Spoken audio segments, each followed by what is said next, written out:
अभी हम लोग डोमेन के दो क्लास किए थे। दो क्लास में सवाल बहुत सारा बनाए थे। जब आप डोमेन शुरू में बनाइएगा तो आपको दिक्कत होगा। पहली बार में जो भी बच्चे डोमेन अरेंज पढ़ते हैं उनको थोड़ा दिक्कत होता है, क्योंकि कंप्लीट ये इनइक्वालिटी से कोरिलेटेड है और इनइक्वालिटी पे कमांड धीरे धीरे करके आता है। और डोमेन रेंज के बाद जो नेक्स्ट टॉपिक्स पढ़िएगा ना, वहाँ से चीज़ें आपके फेवर में आने लगेगा। ये दो टॉपिक आपको पेशेंस रखना है थोड़ा सा, और ऐसे भी वीडियो दो बार तीन बार रिवाइंड कीजिएगा तो जो चीज़ें कॉम्प्लिकेटेड है वो भी आपको समझ में आने लगेगा। ठीक है। और चूंकि एक्स और वाई के वैल्यूज जानने के बाद ही पढ़ाई करने में मज़ा आएगा। और थोड़ा आप लोग सब्र भी रखेंगे। बहुत सारे लोग छलांग मार के कभी इंटीग्रेशन पढ़ रहे होंगे, कभी डिफरेंशिएशन पढ़ रहे होंगे। आपको ये सब टेंशन लेने का जरूरत नहीं है। हम लोग एकदम सही रिदम से चल रहे हैं और सही समय पे हम लोग का ख़त्म होगा। मतलब जो आगे छटपटा रहे हैं वो तो फंसे के फंसे ही रह जाएंगे। हम लोग एकदम पूरा भी पढ़ेंगे और सही समय पे ख़त्म भी होगा। ठीक है, स्टार्ट करते हैं। आपके पास एफ एक्स इक्वल टू दिया हुआ है log A X cube plus A plus B X square plus B plus C X plus C दिया हुआ है। अब B square minus 4ac, zero से छोटा और ए पॉजिटिव दिया हुआ, तो इसका आपको डोमेन निकालना है। चूंकि एफ एक्स बराबर log A X cube A plus B X square B plus C X और सी दिया हुआ है। A X cube A X square B X square, ये ब्रैकेट खोल लीजिए, log A X cube B X square C X. फिर जो बचा हुआ है उसको लिखिए,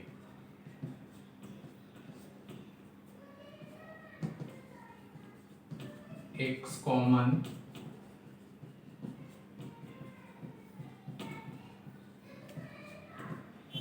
ठीक है। यहाँ से A X square B X plus C X plus 1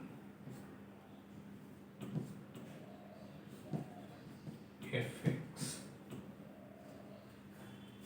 चूंकि B square minus 4ac zero से छोटा है, b जीरो से छोटा है, a पॉजिटिव है, तब ऐसा स्थिति में थ्योरी के अनुसार ये क्या हो जाएगा, positive for all x real. ठीक है, ये साइन स्कीम से d जीरो से छोटा होता है और a पे डिपेंड करता है, तो a तो यहाँ क्वेश्चन में दिया हुआ पॉजिटिव, इसलिए ये पॉजिटिव होगा। तो four F X log A X square B X plus C X plus 1 is real. ये रियल कब होगा, जब A X square B X plus C और एक्स प्लस 1 पॉजिटिव, ये वाला पोर्शन क्या है, पॉजिटिव है, एक्स प्लस 1 पॉजिटिव, यानी एक्स माइनस 1 से बड़ा।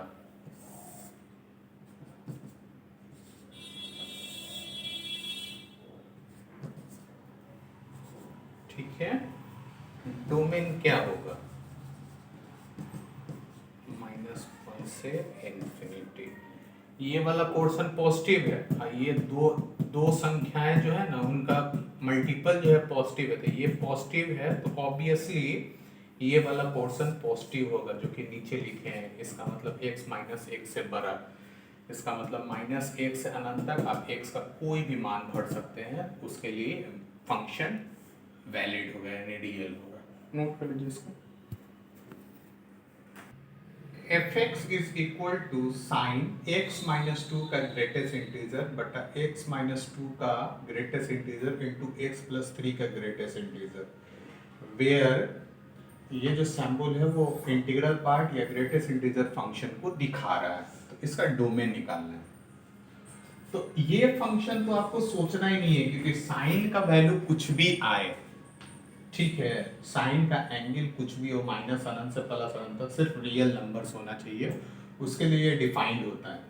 तो बचा सिर्फ ये और ये दो वो फंक्शन। साइन के लिए आपको सोचना नहीं है, क्योंकि एक्स का वैल्यू माइनस अनंत से प्लस अनंत तक कुछ भी रख सकते हैं, और यह तो इंटीजर आ रहा है, तो ये दोनों बचा।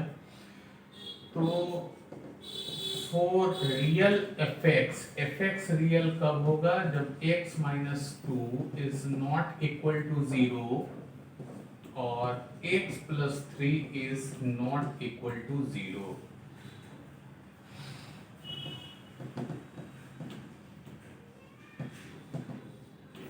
Not equal to zero.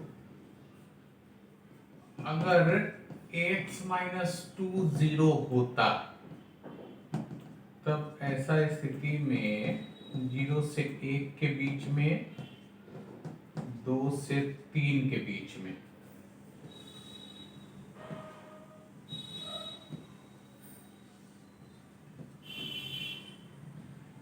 ठीक है। और अगर ये 0 नहीं होता,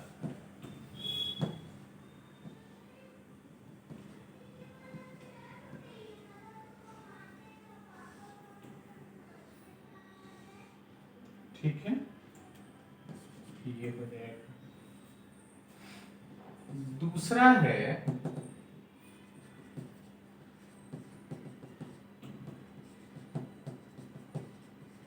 अगर ये 0 हो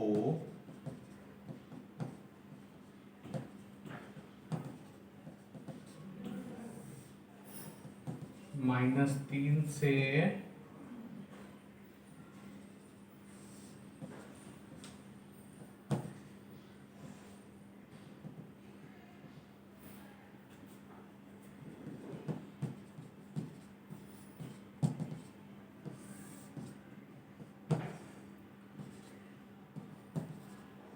-3 -2, ठीक है। अब इन दोनों को एक साथ कर दो, क्योंकि दोनों नॉट इक्वल टू चाहिए, दोनों एक साथ कर दो। तो नंबर लाइन पे प्लॉट करो, -3 -2 2 3,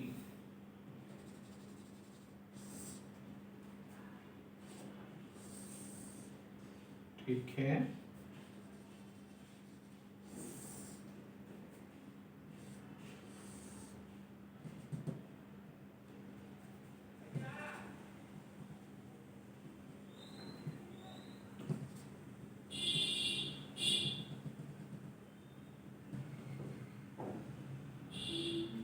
ठीक है,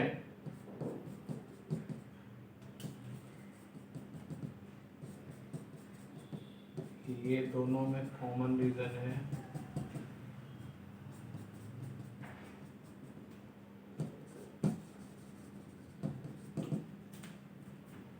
माइनस अनंत से -3,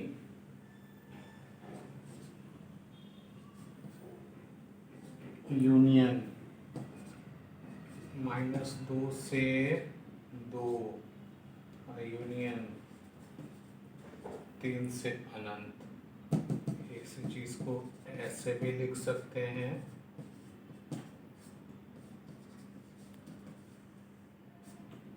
नोट कर लीजिए।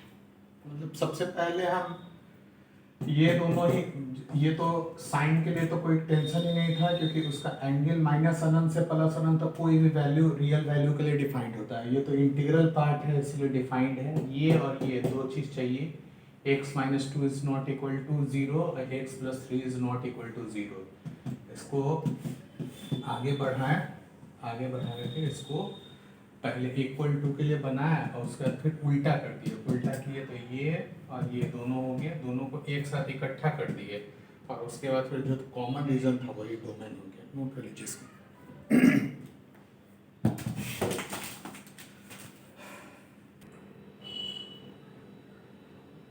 आपके पास 3 क्वेश्चंस दिया हुआ है। पहला बाई कॉस साइन एक्स, इसका डोमेन निकालना है, ये स्क्वायर रूट में है। दूसरा है बाई बराबर sine inverse 1 plus x square बटा 2x, और तीसरा इन दोनों का जोड़ है, ठीक है। ये 3 फंक्शन है जिसके आपको डोमेन निकालना है। तो पहला जो है cos sin x, तो x अगर माइनस अनंत से प्लस अनंत तक होता है तो उसके लिए साइन x जो है माइनस एक से एक के बीच में होता है, but sine x is angle of cos cosine in function cos, ठीक है। चूंकि साइन x जो है ना वो कोण का काम कर रहा है, cos का, तो ऐसा स्थिति में माइनस एक से एक के बीच में रियल नंबर ना होकर के वो एंगल का काम करेगा, इसका मतलब रेडियन होगा। माइनस एक रेडियन से एक रेडियन, चूंकि एक रेडियन का मान 57.3 डिग्री के आसपास होता है, तो हम इसका मान साइन एक्स का -58 से +58 ले लेते हैं, थोड़ा सा बढ़ा देते हैं। जब आप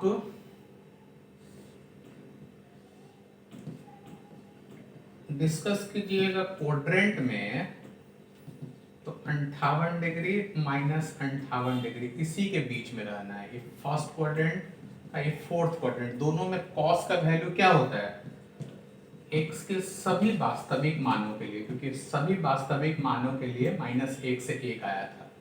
और हम जानते हैं कि फर्स्ट क्वाड्रेंट और फोर्थ क्वाड्रेंट में कॉस क्या होगा, पॉजिटिव होगा x के सभी वास्तविक मानों के लिए, क्योंकि इसमें और इसमें कॉस पॉजिटिव होता है, -1 रेडियन से 1 रेडियन। इसका सीधा सा मतलब कॉस के अंदर sine x is real for all x real. क्यों रियल होगा, क्योंकि रूट के अंदर नेगेटिव डिफाइन नहीं है, ये तो नेगेटिव है, इसका मतलब डोमेन क्या होगा, टोटल रियल नंबर, यानी माइनस अनंत से प्लस अनंत तक किसी भी मान के लिए ये वैलिड होगा। दूसरा देखिए, y बराबर sine inverse 1 plus x square बटा 2x, तो for real y 1 plus x square 2x minus 1 से 1 के बीच में, हमको मालूम है x माइनस a से 1 के बीच में होता है, तो मॉड ऑफ x a से छोटा होता है, यानी 1 प्लस एक्स स्क्वायर बटा 2x, एक से छोटा, 1 प्लस एक्स स्क्वायर 2x।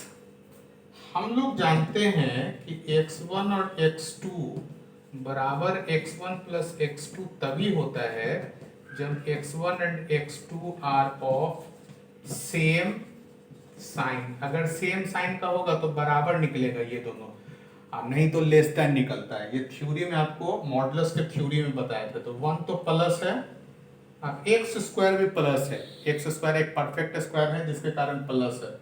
ये दोनों प्लस होने के कारण ये इस तरह से निकलेगा, ठीक है, यानी 1 माइनस 2 मॉड ऑफ एक्स। और हम जानते हैं कि ये 0 से छोटा कभी हो नहीं सकता परफेक्ट स्क्वायर। बच गया क्या,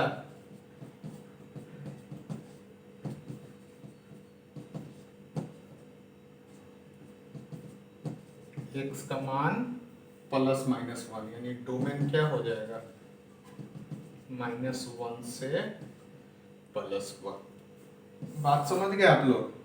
साइन इनवर्स है तो साइन इनवर्स को डिफाइन होने के लिए क्या चाहिए, -1 से 1 के बीच में, यानी इसका मॉडुलस है 1 से छोटा चाहिए, तिरछा गुना कर दिए, ये हो गया। हम जानते हैं ये दोनों सेम साइन का होगा तो डायरेक्ट तोड़ सकते हैं, और सेम साइन का नहीं होता तो लेस देन करके तोड़ते हैं। लेकिन ये 1 पॉजिटिव है, एक्स स्क्वायर भी पॉजिटिव है, इसलिए डायरेक्ट इसको अलग अलग कर दिए इस मेथड से। अब इसका इधर की ओर निकाले तो देखें ए स्क्वायर बी स्क्वायर वाला फॉर्म आ गया, ये आ गया। हमको मालूम है कि परफेक्ट स्क्वायर 0 से छोटा नहीं हो सकता है, यहाँ जीरो से छोटा जीरो के बराबर बोल रहा है, तो जीरो से छोटा तो फेल हो गया, जीरो से बराबर 1 minus mod of x zero, mod of x 1, x का मान प्लस माइनस 1, डोमेन -1 +1। तीसरा क्या है, ये दिया हुआ है, ये सब आईआईटीज के लिए क्वेश्चन है और आगे चल करके आपको बहुत ही फायदा पहुंचाएगा ये सब। अगर आपको दिक्कत हो तो 2 बार 3 बार रिवाइंड करके वीडियोस को देखिए, ठीक है, बचना सॉल्यूशन नहीं है। और हम लोग जो पढ़ रहे हैं वो लास्ट में चल के सारा एडवांटेज हम ही लोग को मिलना है। अगर अच्छी पढ़ाई करेंगे तो उसका एडवांटेज तो आपको मिलना ही है। -1 से 1 के बीच में यही दो पॉइंट है दूसरा का, तो डोमेन कितना हो जाएगा, -1 से 1 के बीच में, नोट कर लीजिए।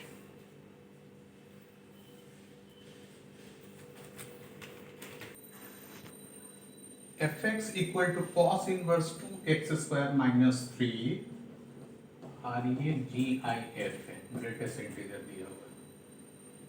तो 4 रियल बाई रियल कब होगा, 2x² 3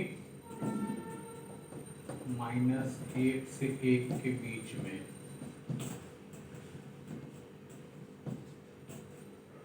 एक पॉइंट बढ़ जाएगा। 2x² कितना हो जाएगा,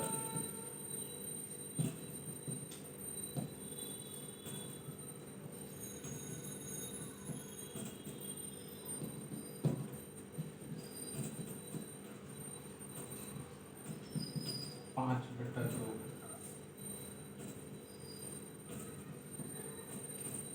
ठीक है,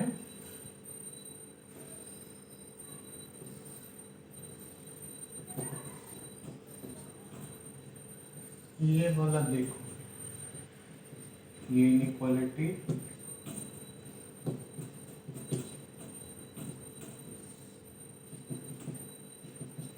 ग्रेटर देन में आपको क्या बताया था,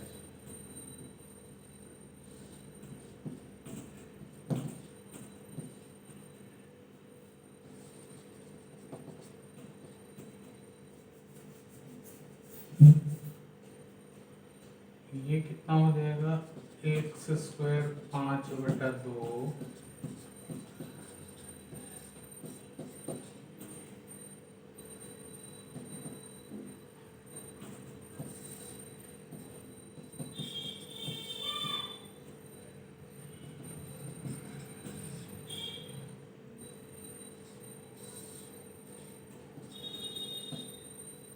इसके बीच में होगा ना, हम दोनों को एक साथ कर लो।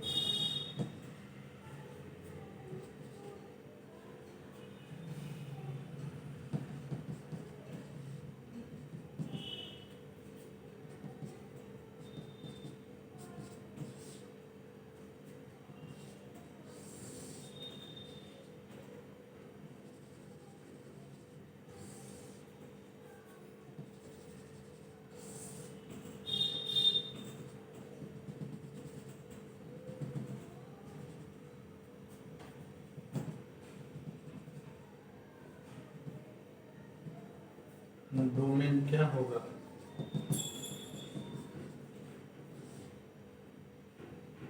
ओपन इंटरवल से क्लोज इंटरवल यूनियन, एक पे क्लोज इंटरवल 5/2 पे ओपन इंटरवल, ओपन है क्लोज्ड है, ओपन है क्लोज्ड है, ये वाला पोर्शन दोनों में कॉमन है। नोट कर लीजिए,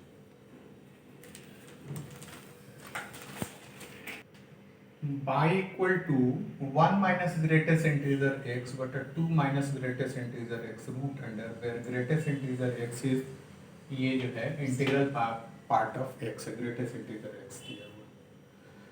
तो 4 रियल बाई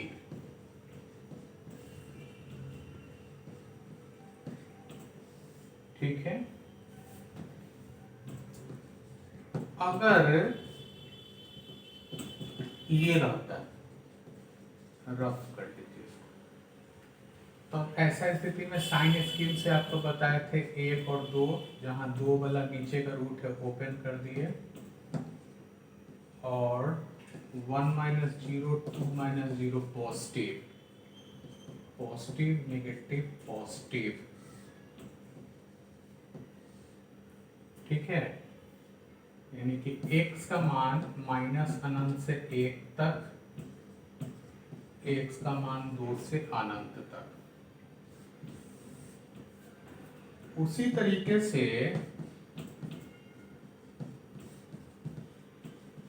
ये अगर होगा तो देखो x के जगह खाली ग्रेटेस्ट इंटीजर, बाकी सब तो सेम का सेम है, तो जो डोमेन इसमें आया है वही डोमेन होना चाहिए ग्रेटेस्ट इंटीजर के साथ।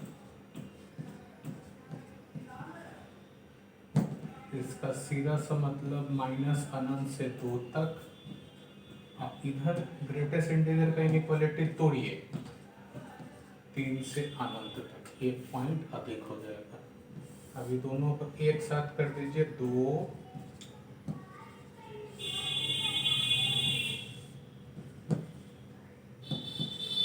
डोमेन क्या होगा, माइनस अनंत से 2 तक, 3 से अनंत तक, 3 पे क्लोज होगा, नोट कर लीजिए इसको। Find domain of y equal to log base e signum of 9 minus x square plus greatest integer square minus 4 greatest integer x। इसका हमको डोमेन निकालना है। तो हम लोग ये जान रहे हैं कि सिग्नम 9 माइनस एक्स स्क्वायर का वैल्यू होगा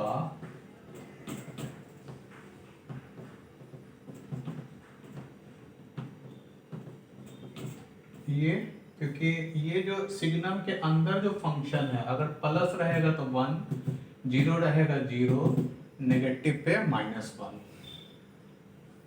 4 log signum 9 minus x square to be real, यानी डिफाइंड होने के लिए ये और ये नहीं चाहिए, ये चाहिए। ऐसा इसलिए क्योंकि लॉगरिथम में 0 और माइनस डिफाइन नहीं होता है, तो ये वाला चाहिए।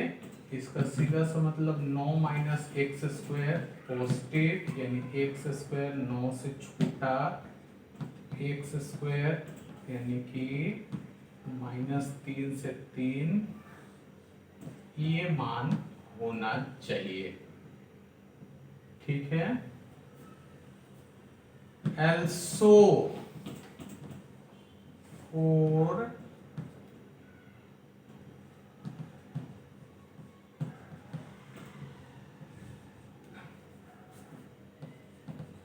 टू बी रियल, इसको रियल होने के लिए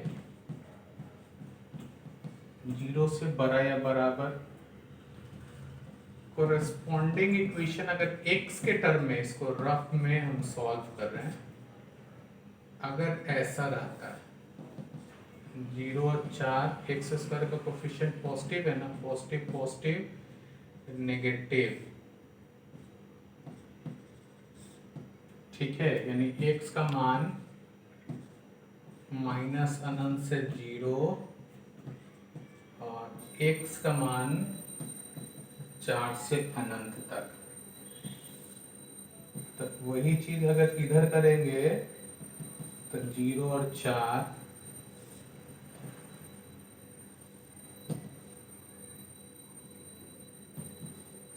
इसका सीधा सा मतलब ग्रेटेस्ट इंटीजर माइनस अनंत से 0,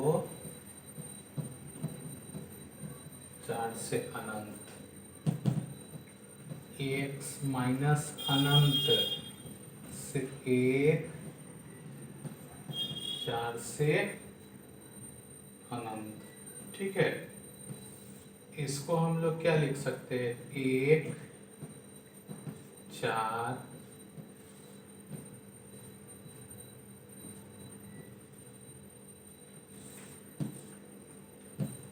डोमेन क्या होगा, माइनस अनंत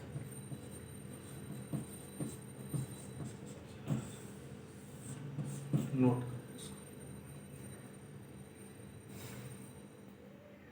तो डोमेन निकालना है signum 2 minus mod of X का root under plus cot pi by 2 greatest integer X. ये सब जो है बहुत हाई क्लास क्वेश्चन है, क्योंकि आप पीछे जो भी क्वेश्चंस पर है तो देख रहे होंगे कि बहुत सारे फंक्शंस इन्वॉल्व है। ठीक है, अगर ऐसे सवाल बनाने लगे तो आप आराम से जेईई एडवांस तक के जो क्वेश्चन डोमेन के आएंगे वो बना सकते हैं। इसमें देखिए सिग्नम 1 0 माइनस 1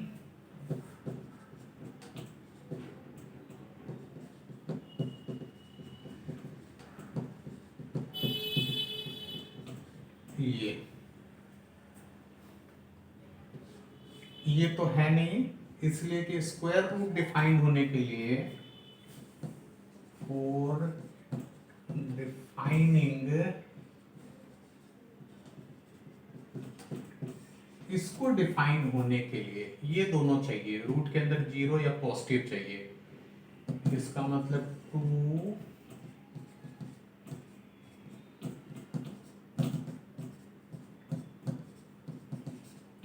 ठीक है,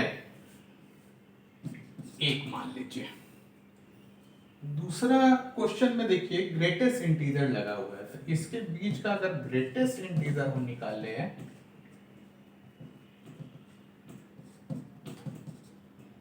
होगा। अब ग्रेटेस्ट इंटीजर में अगर पाई बाई 2 लगाए तो गुना करके देखिए पाई बाई 2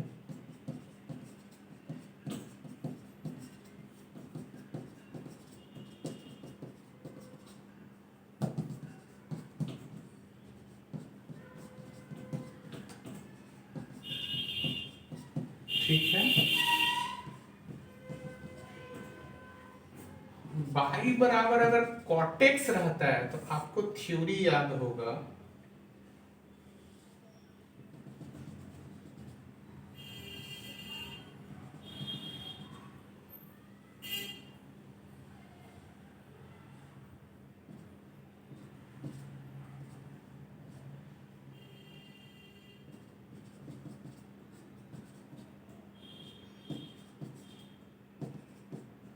ठीक है।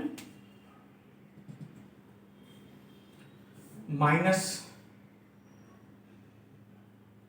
पाई 0 और पाई पे ये डिफाइन नहीं होगा। देखो cot is not defined at multiple of pi, pi के मल्टीपल पे डिफाइन नहीं होता है, तो इसका मतलब इस पे डिफाइन नहीं होगा, इस पे डिफाइन नहीं होगा, इस पे डिफाइन नहीं होगा। माइनस पाई 0 और पाई पे कॉट का मान होता ही नहीं है, तो इसका सीधा सा मतलब cot pi by 2 defined at, जब इसका मान माइनस पाई बाई 2 या प्लस पाई बाई 2।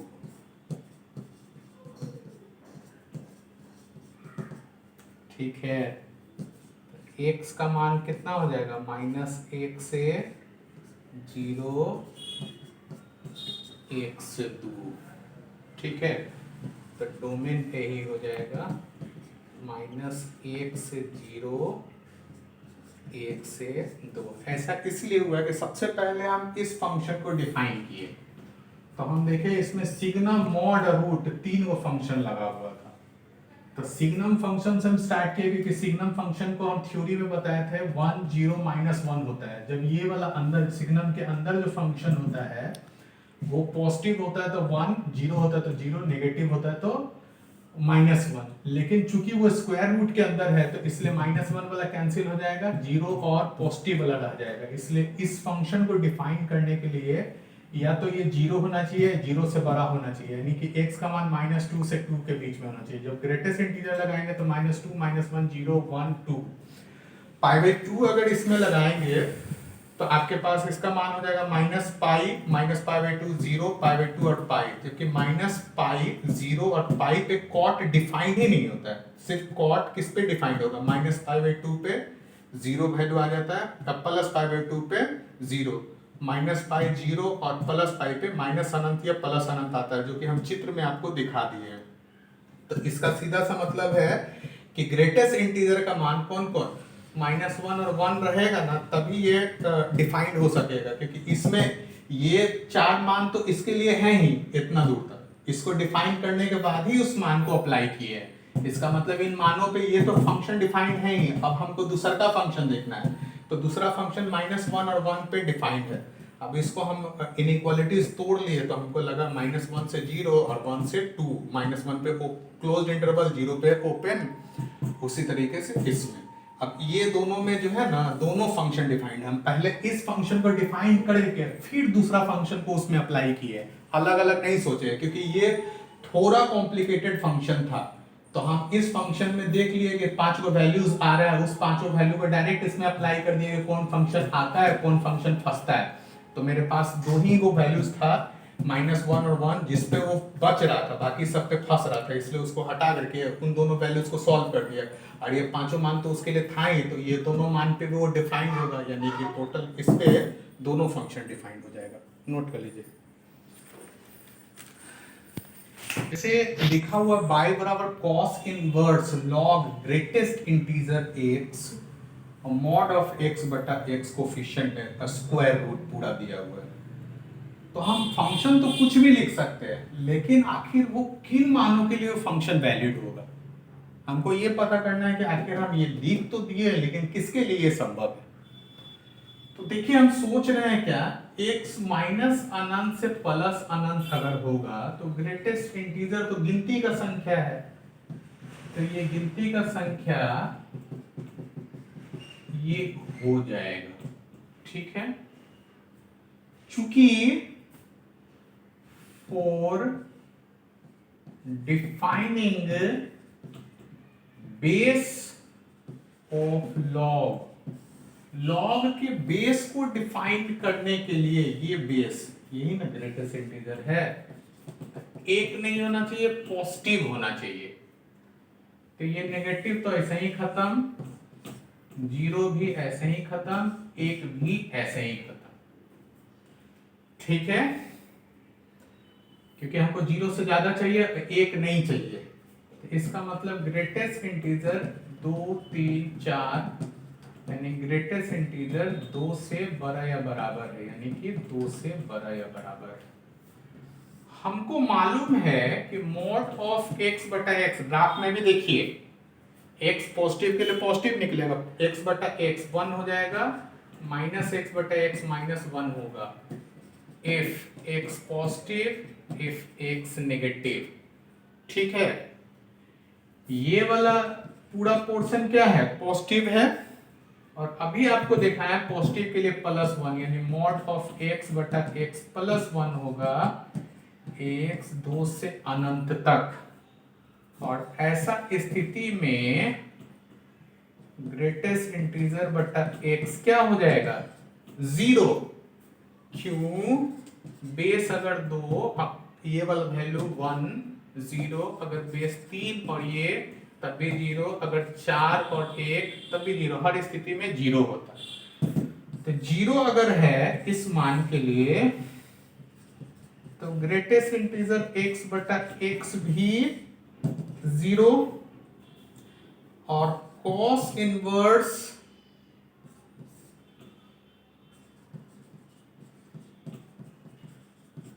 भी cos इनवर्स 0, जिसका मान π/2 आ जाएगा, जो कि डिफाइंड है। तो x के किस मान के लिए ऐसा हो रहा है, इस मान के लिए, यानी डोमेन क्या हो जाएगा, 2 से अनंत। मतलब यहाँ आपको सोचना सीखना है, एक तरह से आप CBI या CID वाला दिमाग आपको चाहिए। एक फंक्शन दिया हुआ है और आपसे पूछ रहा है कि ये फंक्शन हम लिख तो दिए हैं, लेकिन x के किन मानों के लिए वैलिड है। तो इस फंक्शन में देखो कॉस इनवर्स भी है, स्क्वायर रूट भी है, लॉगरिथम भी है, ग्रेटेस्ट इंटीजर भी है, मॉड भी है, रेसिप्रोकल फंक्शन भी है। इस तरह से बहुत सारे फंक्शन एक साथ दिए हुआ। हमको बोल रहा है कि इस ऐसा x का वैल्यू बताओ जिसके लिए पूरा फंक्शन के जितने भी फंक्शन अंदर इन्वॉल्व है सारे के सारे सेटिस्फाई कर जाए। तो हम सबसे कमजोर कड़ी देखें, ये हमको मालूम था कि ये गिनती का संख्या होता है। तो x माइनस अनंत से प्लस अनंत लेकर के चले तो गिनती का संख्या माइनस अनंत से -3 -2 -1 0 1 2 3 अनंत तक चला गया। अब इनमें से हमको मालूम है कि नेगेटिव वैल्यू, चूंकि ये बेस है, नेगेटिव तो हो ही नहीं सकता, जीरो हो ही नहीं सकता, एक हो ही नहीं सकता, क्योंकि बेस लॉगरिथम का एक नहीं होता है, नेगेटिव नहीं होता है, ये तो खत्म, जीरो नहीं होता है। बचा 2 3 4, यानी कि ग्रेटेस्ट इंटीजर का मान 2 3 4 अनंत तक होना चाहिए, यानी कि 2 से अनंत तक। तो x इसका इनइक्वालिटीज तोड़े तो 2 से अनंत तक आ गया। हमको मॉड ऑफ x बटा x है तो इसका मान +1 या -1 होता है। x जब प्लस होता है तो प्लस मॉड ऑफ x का मान x बटा x 1 हो जाएगा, और नेगेटिव का नेगेटिव निकलता -x बटा x -1। अब यहां देख रहे हैं कि x का मान 2 से अनंत तक है, तो ऑब्वियसली 2 से अनंत तक जितने भी वैल्यूज होंगे वो सब के सब पॉजिटिव होंगे। तो पॉजिटिव में इसका मान क्या हो जाएगा 1। x का मान जैसे ही पॉजिटिव बढ़ेंगे तो ग्रेटेस्ट इंटीजर, ये बेस तो 2 3 4 5 कुछ भी हो, ये 1 हो तो लॉगरिथम का मान 0 होता है, क्योंकि आपको मालूम है कि बेस कुछ भी हो और कोफिशिएंट 1 होता है तो उसका मान 0 होता है। तो ये पूरा पोर्शन जो है उसका मान 0 हो गया। अब मेरे पास स्क्वायर रूट भी दिया हुआ तो 0 पे स्क्वायर रूट 0 हो गया।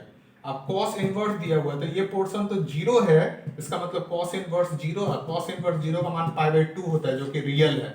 इसका मतलब है कि ये फंक्शन डिफाइंड है और x का मान कौन सा है 2 से अनंत तक। तो सोच लो 2 से अनंत तक कोई भी वैल्यू भरोगे तो ये फंक्शन डिफाइंड होगा, अदरवाइज कोई वैल्यू भरोगे तो फंक्शन फंस जाएगा।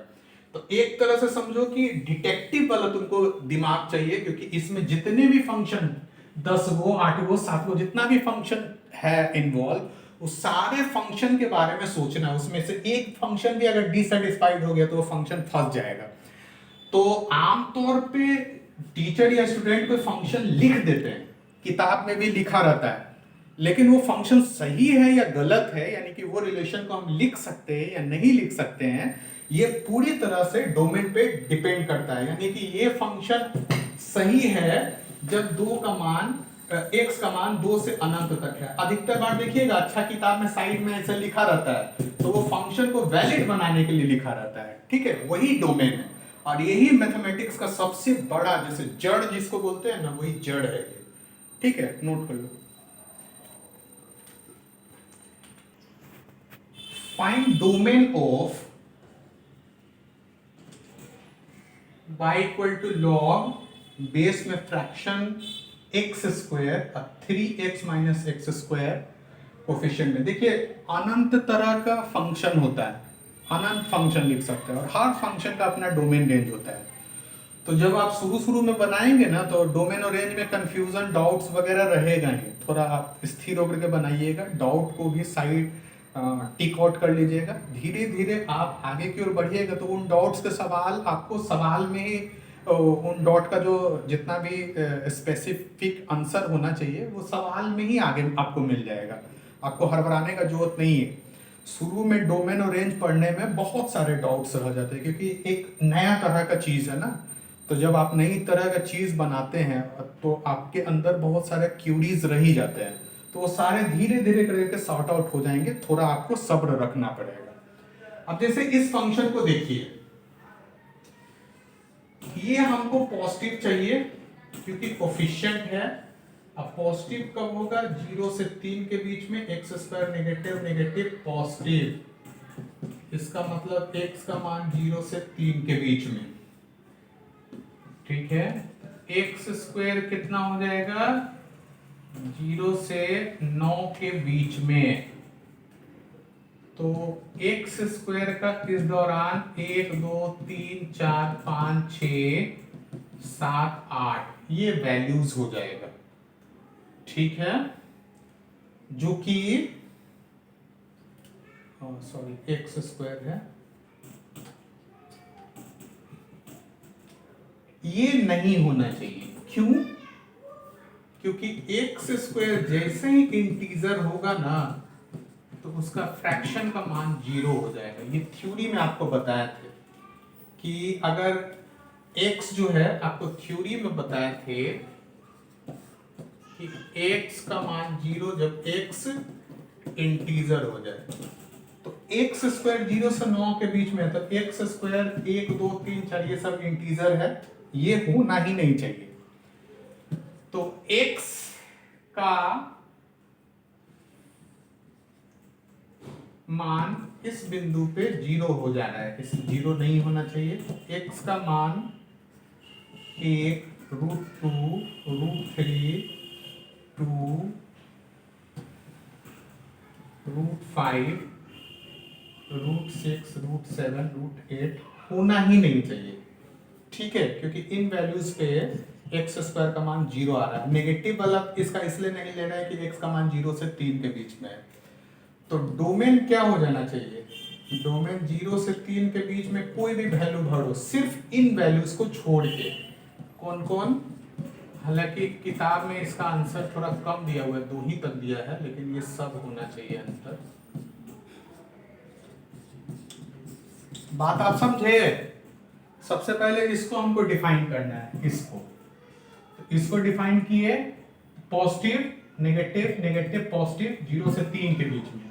एक्स स्क्वायर यहाँ डिस्कस किया हो तो 0 से 9 के बीच में, एक्स स्क्वायर 0 से 9 के बीच में कौन कौन इंटीजर है, 1 2 3 4 5 6 7 8 इंटीजर है।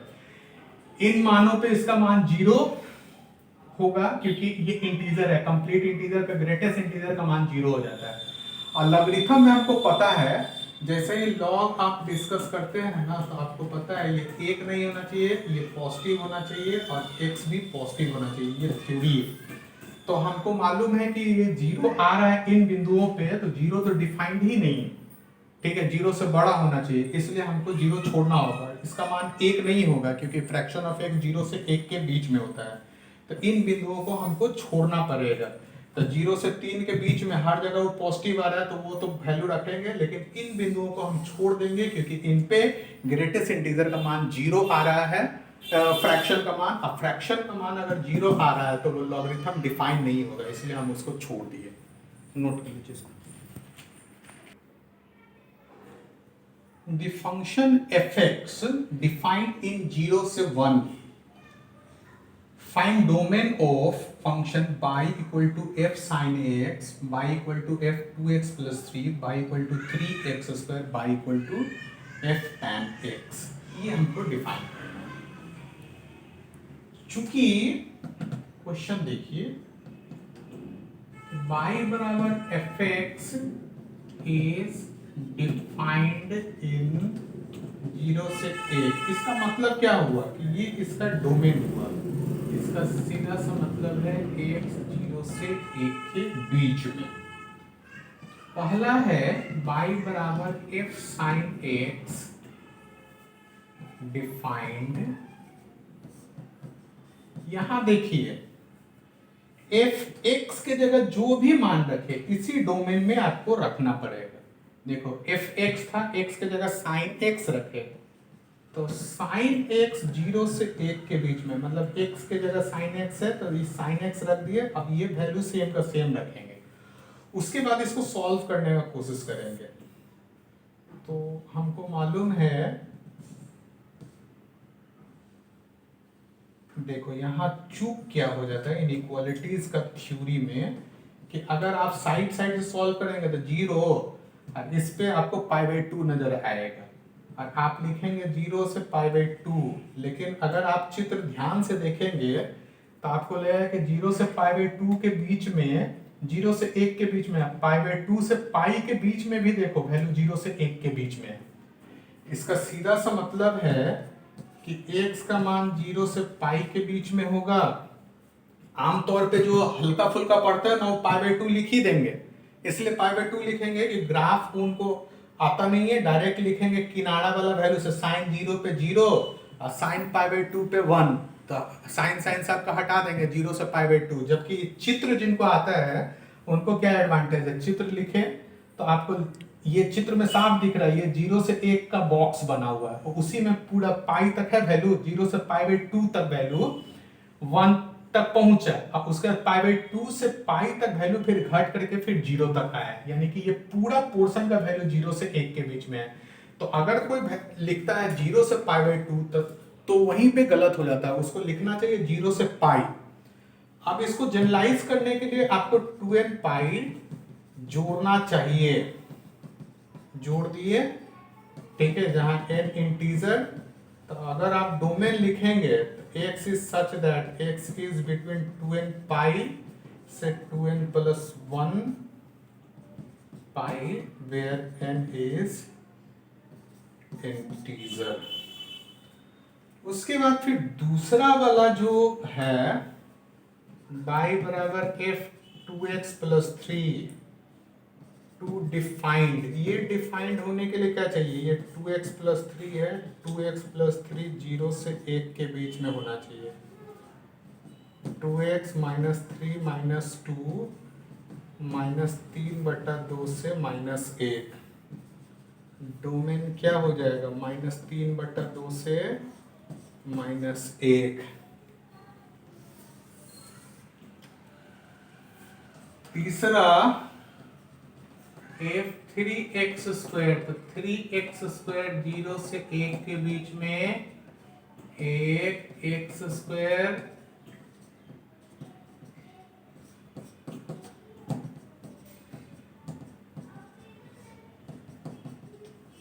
हो जाएगा, डोमेन क्या हो जाएगा,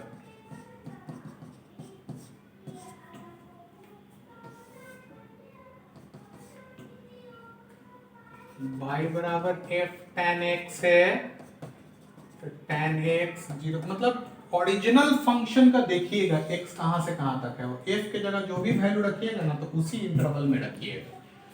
तो 0 से 1 के बीच में है f tan x है, तो 0 से 1 के बीच में tan x आ गया। आप ग्राफ अगर देखेंगे tan x का ग्राफ देखेंगे 0 से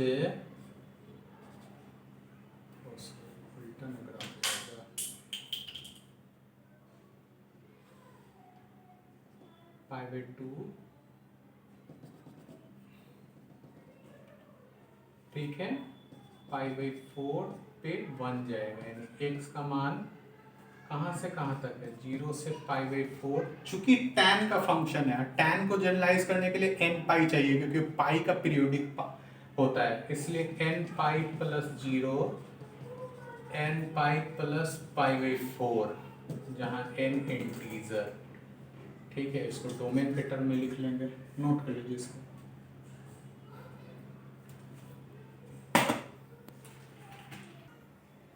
डोमेन का ऑलमोस्ट हम लोग 90% से ज़्यादा सवाल बना चुके हैं, चैप्टर्स के 1-2 सवाल बचे हुए होंगे।